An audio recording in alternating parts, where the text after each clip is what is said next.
বিলকিস বানু মামলায় সুপ্রিম কোর্টে তৈরি হলো জল্পনা।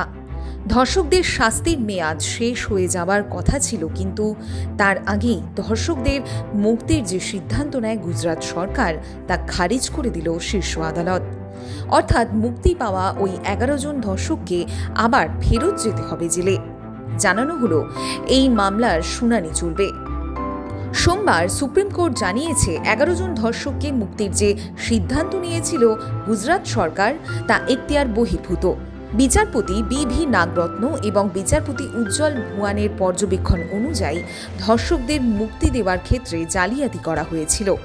ডিভিশন বেঞ্চ জানিয়েছে, ধর্ষকদের মুক্তি দেওয়ার সিদ্ধান্ত নেওয়ার কোনো এখতিয়ারই ছিল না গুজরাট সরকারের। যেহেতু মামলার শুনানি মহারাষ্ট্রে হয়েছে, তাই মহারাষ্ট্র সরকারেরই এই সিদ্ধান্ত নেওয়ার কথা। 2022 সালের 15ই অগস্ট 76তম স্বাধীনতা দিবসে বিলকিস কাণ্ডের সাজাপ্রাপ্ত 11 জনকে মুক্তি দেওয়ার সিদ্ধান্ত নেয় গুজরাট সরকার। তার আগে মুক্তির জন্য আদালতে আবেদন জানিয়েছিলেন ওই ধর্ষণের মামলায় সাজাপ্রাপ্ত অপরাধীরা।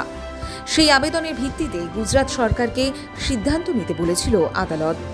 বিজেপি শাসিত গুজরাট সরকার 11 জন অপরাধীর মুক্তির পক্ষে সওয়াল করেছিল বলে জানা যাচ্ছে। এরপরই 11 জনকে ছাড়ার সিদ্ধান্তের কথা জানায় আদালত।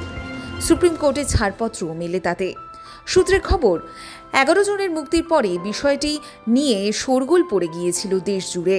কেন মেয়াদ শেষের আগে 11 জন ধর্ষক ও খুনিকে ছাড়া হলো, এ নিয়ে বিতর্ক সৃষ্টি হয়।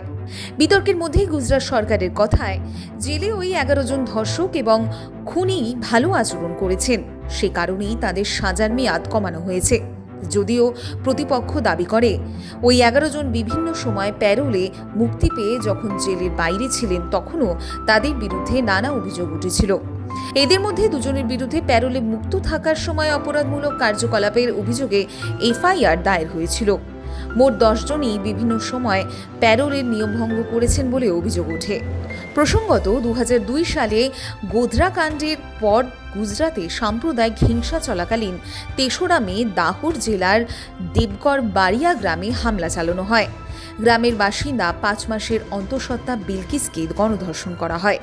বিলকিসের চোখের সামনেই তার 3 বছরের মেয়েকে পাথরে আছড়ে মারেন হামলাকারীরা। ঘটনাস্থলেই মারা যায় সে।